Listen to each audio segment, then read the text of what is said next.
We have with us Serwi Huseyin, who is the team lead for Justice for All's Save Uyghur campaign. And we're going to be discussing the new article out by Radio Free Asia. Thank you so much for joining us, Serwi. Thank you for having me today. So Serwi, tell us more about this article. What is Radio Free Asia reporting? Yeah, this report really adds to the body of the research and a report that Australian Policy Strategic Institute released titled as Uyghurs for Labor. And this morning, I read this article, and according to this article produced by Radio Free Asia, more than 3,000 Uyghurs who are from Kashgar were transferred to the innerland cities, some industrial cities of China, into the forced labor factories. And this transfer is conducted by a job relocation company, which is located in innerland China and the Sichuan province. The Uyghurs who are from Kashgar transferred into two provinces of China. One is Nanjing and another one is Jiangsu. And according to this report of RFA, 13% of these transferred Uyghurs are actually university graduates, and others have some type of degrees. And when they made the phone call to this job relocation company, the women who answered this phone said that some of the graduates are from the concentration camps, from the so-called vocational training center. And according to the China Foreign Ministry spokesperson Wang Wenbing, actually he said that this so-called in and out propaganda of the Western propaganda, he called it, of the forced the Uyghur labor and this kind of labor transfer campaign, actually it doesn't exist. But this investigation and the finding of the Radio Free Asia, more than 3,000 Uyghurs who are from Kashgar transferred to the two provinces, Nanjing and Jiangsu in innerland China, proves that what this foreign ministry spokesperson of China said is a lie, blatant lie. Now, this doesn't surprise you because you've been monitoring this for past year. And one of the things that you've shared earlier has been that these companies actually advertise Uyghurs as strong and healthy people that can be good laborers. And you've seen this on Chinese websites, and you've been documenting this. Can you tell us more about that?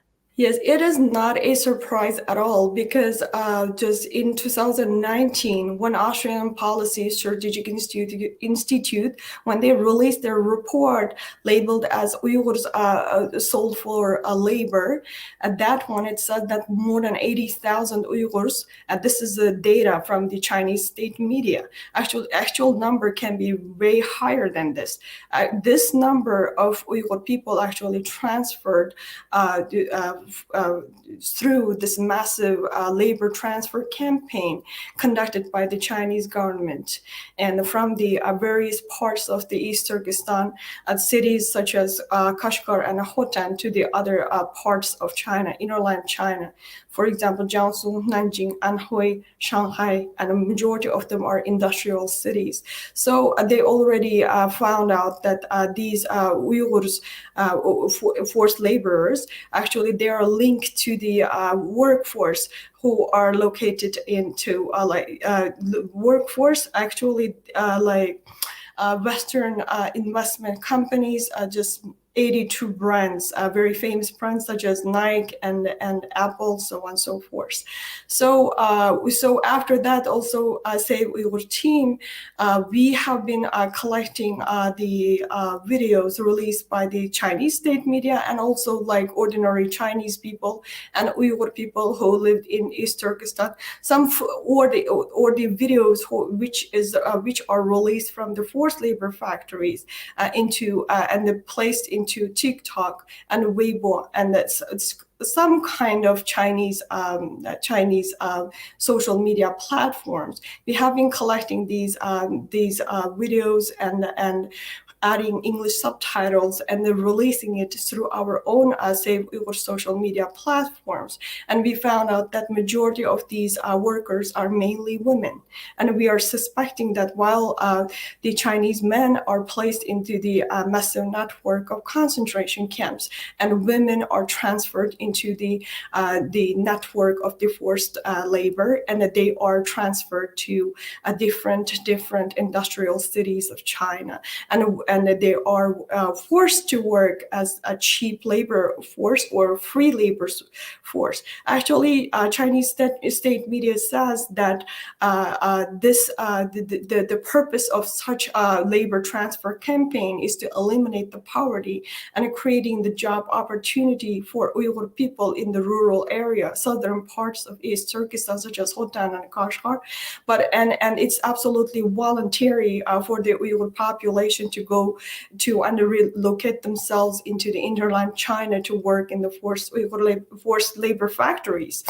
Actually, the government says it's voluntary, but actually this system is coercive, and that Uyghurs don't have any freedom to resist and refuse. So they are forcing them to migrate into the inner land and uprooting them from their homeland, and by relocating them into somewhere else, they would like to dilute the population and change the demographic of the entire East Turkestan. Please connect this to the broader genocide that is taking place, because not only are Uyghurs being transferred out of East Turkestan, Han Chinese are being imported in from the mainland into East Turkestan as well. Can you explain the changing demographics right there? So I grew up in Kashgar city, one of the ancient cities in East Turkestan. So where that Uyghur people have been always like dominant form of the society. So and after just when I went to college and I went to Urumqi to get my degree, and at that time just there was a very big train station. Every time I went to the train station, like a very surprising scene, and gave me shock every time. So just thousands of the Han Chinese migrants would just flow out from the doors of the train and disperse themselves into the city. So every day, what I would like to say here is they have been pouring in Han Chinese immigrants from the rural suburban areas of the different various parts of China into my country, into East Turkestan, and they have been trying to replace the demographic in this way. But also they force massive this campaign, even though we say that it started from 2016, actually it has a long history in East Turkestan. For example, the Urumqi massacre in 2009 was actually initiated with an accident between Han Chinese and migrant Uyghur workers in Shaoguan toy factory in Guangdong City, one of the provinces of China. So those were Uyghur migrants, and the Han Chinese they don't want them to be there, and then they beat them to death, and then so on and so forth, and everything was all the protests happened in Urumqi was initiated by this incident happened in innerland China, that kind of forced labor factory. Even at that time, they didn't have choice to go to that province and work in that labor factory or not. So this is so they have been replacing it by pouring the Han Chinese previously, but recently they accelerated their step to disperse Uyghurs into the various parts of innerland China to to change the entire demographic. It's not only just merely changing the demographics of the region, it's also erasing their Uyghur identity by making them live in somewhere else and diluting their culture, make them forget their language and their tradition. And it's actually the erasing this Uyghur cultural and ethnic and a language identity altogether, while physically they are doing the physical harm by conducting a genocide, by placing them into the camp and outside. Such a forced migration campaign helps them, the Chinese government, to assimilate Uyghurs into the big Han culture society. Thank you so much, Serwi. So many aspects to this genocide, the settler colonialism, the displacement, the erasure of culture. We'll hope to have you back to discuss some more of these aspects. But thank you so much for being here today. Thank you so much. Thank you for having me here again.